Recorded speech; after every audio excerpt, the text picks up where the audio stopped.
নমস্কাৰ, business line এডমিশ্যনত মই নিৰঞ্জন বৰ্মন আপোনালোকক স্বাগতম জনাইছোঁ। আপোনালোক গাহৰিৰ পোৱালিৰ দামটো বেলেগ আৰু ডাইৰেক্ট ডাঙৰৰ দামটো বেলেগ। ডাঙৰ হ'লে কেজি হিচাপত যায়, পোৱালি হ'লে পিচ হিচাপত। কিন্তু মিডিয়াম গাহৰি যিবিলাক আছে তাৰ দামটো কেনেকুৱা আহিব? ধৰকচোন 3 মাহৰ 4 মাহৰ খাহী কৰা গাহৰিবিলাক, বা তাতে মেলো আছে ফিমেলো আছে, সেইবিলাক তো প্ৰায় 40 পিচমান ষ্টকত আছে মোৰ। এই গাহৰিৰ বেমাৰৰ কাৰণে চেল কৰা নাই, যিহেতু বৰ্তমান মাৰ্কেট সম্পূৰ্ণ খোলা দিছে। তো বৰ্তমান আছে খাহী কৰা আছে 19 পিচ আৰু বাকী 20 পিচমান মেল ফিমেল মিক্স আছে। গোটেইখিনি খাহী কৰা নাই আৰু এইটো আপোনালোকে দেখুৱাই আছোঁ পোৱালিখিনি। এইখিনি গোটেইখিনি বিক্ৰী কৰা হ'ব। যদি কোনোবাই গোটেইখিনি ল'ব বিচাৰে, এতিয়া পিচ হিচাপত বা দামটো কেনেকুৱা আহিব আৰু কোনোবাই যদি কেজি চিষ্টেমত দিলে কেনেকুৱা আহিব আপোনালোকে জনাবচোন।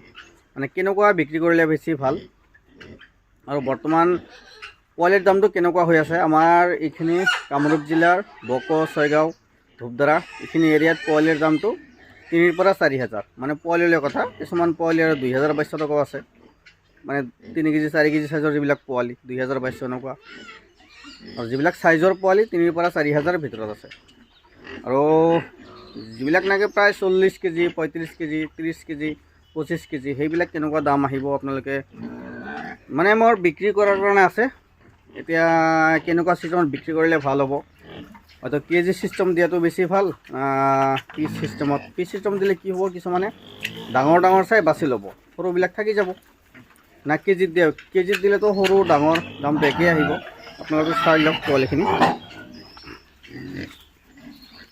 তো ইয়াত আছে, ইয়াত খাহী আছে 19টা, মানে ইয়াত 13 পিচ আছে আৰু বেলেগকৈ ৰাখা আছে। তো লাইটৰ কাৰণে অলপ অসুবিধা হৈ আছে দেখাত চাওক। আৰু একেলগত থকাৰ কাৰণে কিছুমান দুৰ্বল হৈ আছে, মানে দানা কিছুমানে কাঢ়ি খায় তেনেকুৱা চিষ্টেমত। আৰু ইয়াত ফিমেল আছে, কিন্তু মেল এটা এৰি দিছোঁ, ইয়াত গাভিনী হৈ আছে। ইয়াত মানে বৰ্তমান কণ্ট্ৰল নহয় দানা পানীত, সেইকাৰণে দানা পানীতো অলপ কষ্ট পাই আছে। এতিয়া গোটেইকেইটা একেলগতে চেল কৰি দিম। ইয়াত মেল আছে, মেল 4টা আছে আৰু এটা মেল ইয়াত এৰি দি আছে। এইটো মানে এইটো ইয়াৰ কামত লাগি আছে আৰু কৈছোঁ 1 মাহ 1.5 মাহ 2 মাহ এনেকুৱা গাভিনী হ'লে চেল কৰি দিম। আৰু ইয়াত আছে, ইয়াত ৰাণী আৰু ঘুংৰু ক্ৰছ চাওক। এইবিলাক কেজি চিষ্টেমত দিয়াটো বেছি ভাল না পিচ হিচাপত? মোৰ হিচাপত মানে কেজিত দিয়া বেছি ভাল হ'ব। আৰু কেজিত হ'লে বা কেনেকুৱা দামত দিম, আপোনালোকৰ যদি কোনোবাৰ অভিজ্ঞতা আছে জনাব। মানে আমাৰতো এইকেইদিন অনলি পোৱালিবিলাকে চেল কৰিছোঁ, আমি ডাঙৰবিলাক চেল কৰা নাই।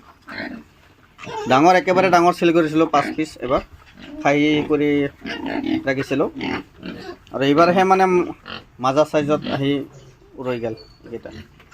যদি কাৰোবাক লাগে যোগাযোগ কৰিব। মোৰ ঘৰটো হৈছে কামৰূপ জিলা বক, মালিবাৰী সত্ৰ। কামৰূপ জিলা বকৰ পৰা 40 কিলোমিটাৰ, গোৱালপাৰা জিলা ধূপধাৰাৰ পৰা 15 কিলোমিটাৰ। কোনোবাই যদি কেজি চিষ্টেমত ল'ব বিচাৰে ল'ব পাৰিব। একেলগে যদি কোনোবাই গোটেইখিনি ল'ব বিচাৰে কণ্টেক্ট কৰিব, কণ্টেক্ট নাম্বাৰ দিয়া আছে। ধন্যবাদ।